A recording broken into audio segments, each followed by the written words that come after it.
Hey everyone, welcome back to Mont Tremblant. This is race 2 of the 2017 Fall Classic, the penultimate round of the 2017 Formula Tour 1600 Championship.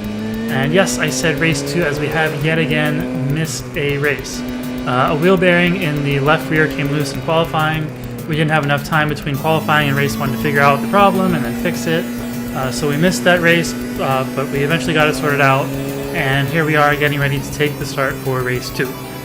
So let's have a look at the championship standings. This was before race 1, so things may have shaken up a little bit, but heading into the weekend, Konrad Zacic, sorry, I'm mispronouncing that name, I'm sure. He looks to have the championship pretty much locked up. Nevertheless, Romain De Angelis, Parker Thompson, Jacob Astron, and Didier Chrenot round out the top 5. I'm way down in 18th place, having missed rounds 4 and 5 at Trois-Rivières and Calabugie. For Trois-Rivières, we weren't able to fix some issues on the car in time for the race, and we were all set to go to Calabugie, but when we hooked up the trailer to leave for Canada, the brake controller fried itself, and we weren't able to get a replacement for a couple days, so we missed Calabugie. Anyways, having missed race 1, I'm starting at the back for race 2 because they took the fastest lap in race 1 to set the grid for race 2, so we didn't set a lap, and we're at the back. Here's a quick look at the circuit to refresh your memory. It's a beautiful course in the mountains of northern Quebec, very close to the ski resort, and you can actually see the slopes from the start-finish straight as you dive into that very treacherous turn 1. So the stage is set for the race. Let's work through the rest of the warm-up lap and take the green flag. So here we are coming around the final corner to take the green flag. Going very slowly, trying to get as close as we can to the guy in front of us. Not doing a very good job as he pulls away a bit.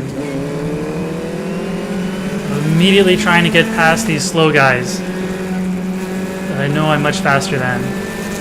And trying not to lose too much time to the leaders. We know from the last race that the guys in front of us, I can hang on to their coattails for a bit. And the goal going into this race was to get up front and see how long I could stay with the pack.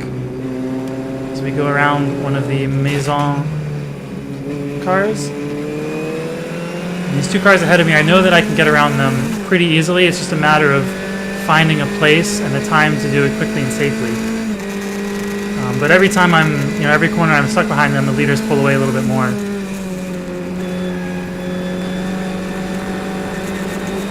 Get a good run out of there. We have enough momentum to make a pass. Not quite, maybe coming out of it.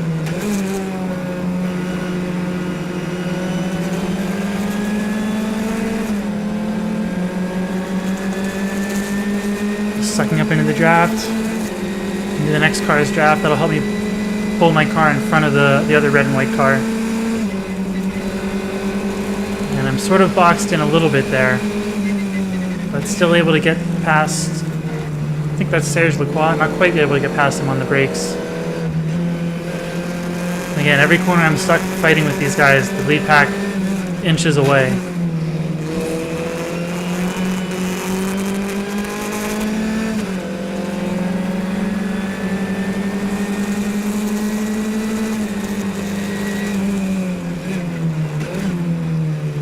Still not quite able to get them on the brakes.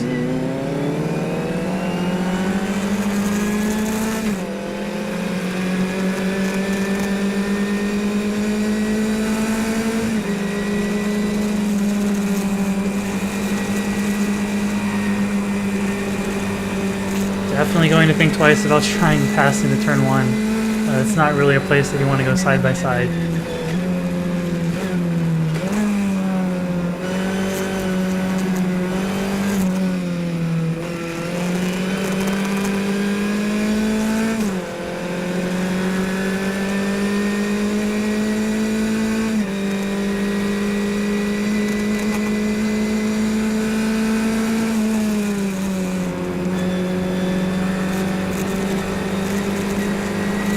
Again, getting a good run out of that fast right-hand sweeper. Trying to use that draft to pull aside. Can't quite get alongside into the brakes. But I do cause them to miss the apex, so that gives me a good advantage coming out of the corner. And of course, I'm in their draft now. then this should be a fairly simple pass. Of course, at the end of this really long straightaway, it's not a very hard braking zone.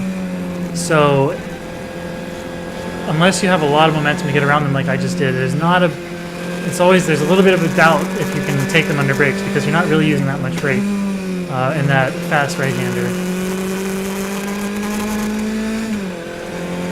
Now that should be, I think, all of the easy passes that we're going to make. You can see the lead pack going into the hairpin there. And there seems to be there's one straggler. So that's the second of either 2 or 3 those Maison de Rôti cars. I was thinking that it sounds like it was like a rotisserie chicken chain, but I looked them up, and actually Maison de Rôti is like cured meats, like deli meats. Like if anybody is familiar with like Boar's Head, I think it's a brand like that, and I assume that the people that run these cars are the owners of that company, because all of their their 3 cars are decked out in the Maison de Rôti. They've got big awnings that have their name on it, and it's a pretty cool operation. I like their color scheme, the black, yellow with a hint of red. Of course, being from Pittsburgh myself, pretty much anything with black and yellow I'm partial towards.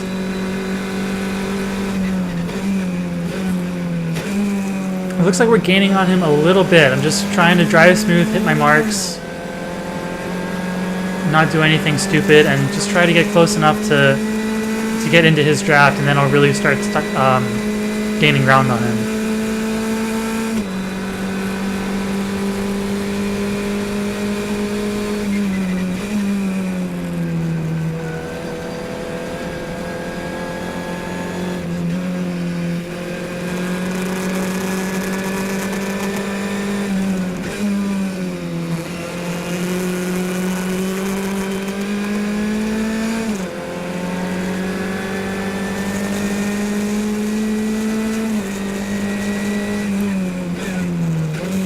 Really gaining up on him under braking.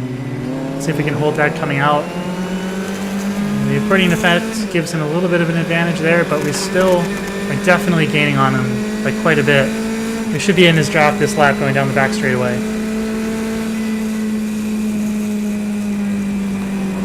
If you look, especially on these right-hand corners, if you take a look at that right front tire, you can see that there's a good bit of wear on the inside, and then sort of a little bit in the middle, but that outside corner, or that outside edge of the tire, is almost completely untouched.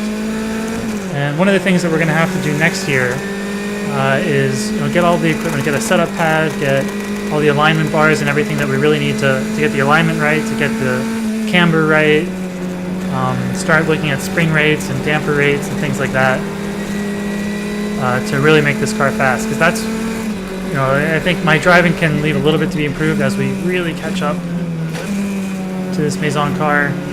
We should be able to get past him pretty easily in the draft on this next straightaway. We're already looking for a way past him coming out of the corner.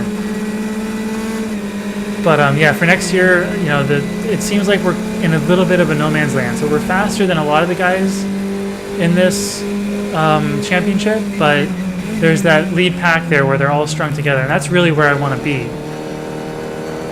And we're not quite there yet. Even when we're starting right behind them, it's a couple of laps before I lose the draft, and then there's no way that I can hang on to them.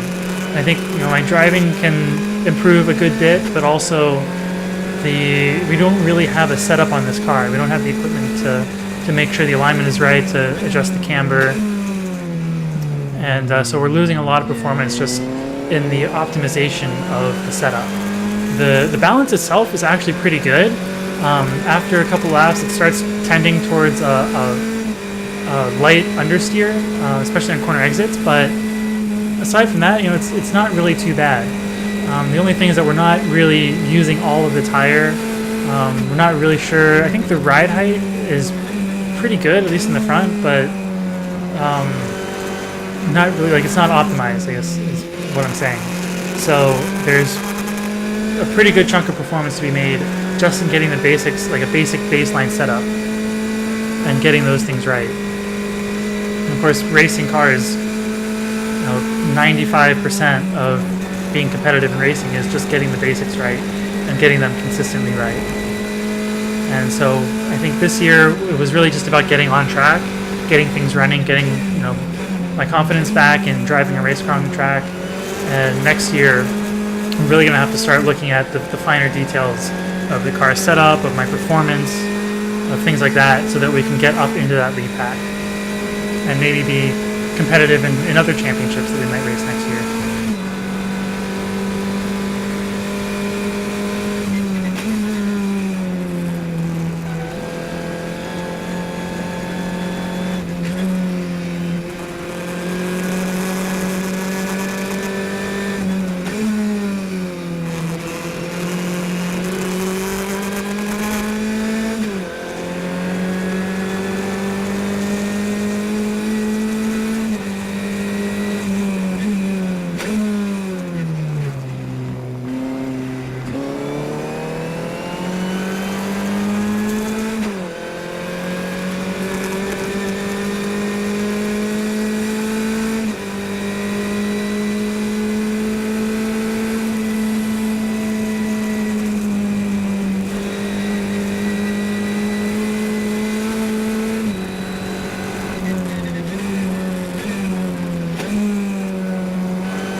There's a yellow flag. Looks like, I think that's Didier Schrennen. Was caught up in an incident or lost control or something. And I think he was able to get it going, but it looks like he's stuck in the gravel trap. So that's a free place for us. I think we're up to 5th place now, after starting last. Now the question is, right now I'm trying to push as hard as I can because the bigger the gap I can put between him and me before he gets back on track. Of course, here's another yellow flag on the same lap. I think that is that's Guillaume Archambault and Romain De Angelis in the Piper. That's 2 more spots for me. So just sort of picking up the leftovers from that battle in the front.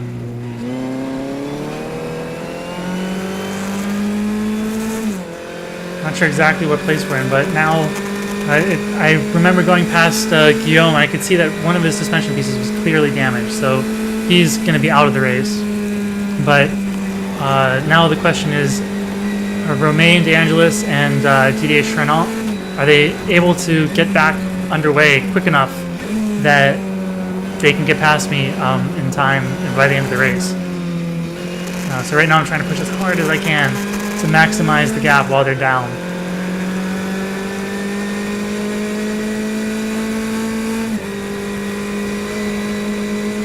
So we can tell by now that neither of those incidents caused a full course yellow, as otherwise they would have rolled the safety car up by now.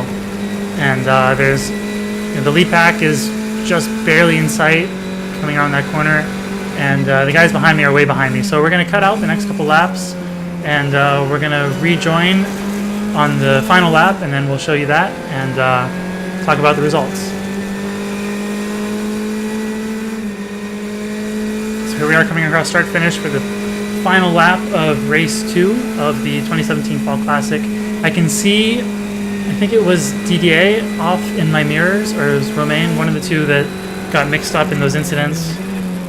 He's far away, but he's coming pretty hard. So what looks like clear track ahead and looks like an easy drive to the finish is actually starting to get a little bit stressful.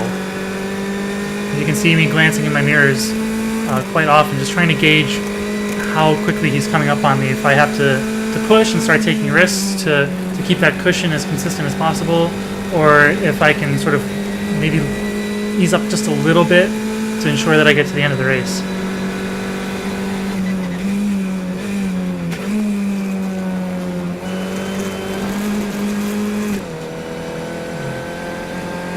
bit of a short shift there.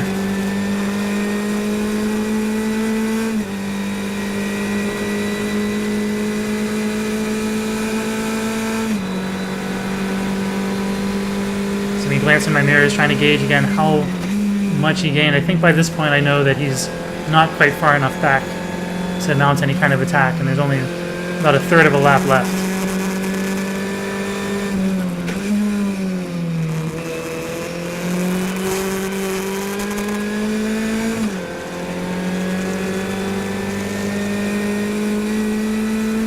Coming up to the hairpin for the final time. If he's going to get past me, this is the place he's going to do it, and I think he's still way too far back to mount any kind of attack. So come out of the hairpin through the final corner for the final time.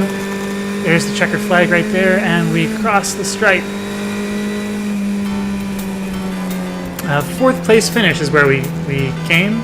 Not bad for starting at the back, I think. This is pretty typical of the other races where we're kind of in a no man's land. We're not quite quick enough to stay with the leaders, but we're way faster than the guys in the back, and there's this big empty gap where I'm just living for the entire race. So I was fortunately close enough to pick up the stragglers from the battle at the lead pack, but of course, I don't want to be doing that. I want to be up there with them fighting. And there's not much we can do about it for round 3, or for race 3, but once the off-season starts, we'll start scheming for next year and figuring out ways to make the car faster, to improve the operation, and to be more competitive. So looking at the results now, we started way down in last place in 12th, and we managed to work our way up to 4th. So picking off some of the stragglers and taking advantage of other people's mistakes. Our best time was a 1 minute 48.32. And all the guys, the top 3 were high 46s and low to mid 47s. And 2 of the cars behind me did 46.7 and a 47.5. So still half a second to a second off of the leaders, but I think that's pretty good. I think on qualifying in the summer, we were like a second and a half to 2 seconds off of the leaders. So that's a pretty good improvement, especially since I don't think there's really a whole lot that we did. I think we had upgraded the engine by that time, yeah, there's really not a lot to the car that we did to make up that difference. Maybe it's just the difference between the race time and the qualifying time. But that's it for race 2. We'll be back for the final race of the weekend and the final race of the 2017 season, race number 3. Thanks for watching, everyone, and I'll see you soon.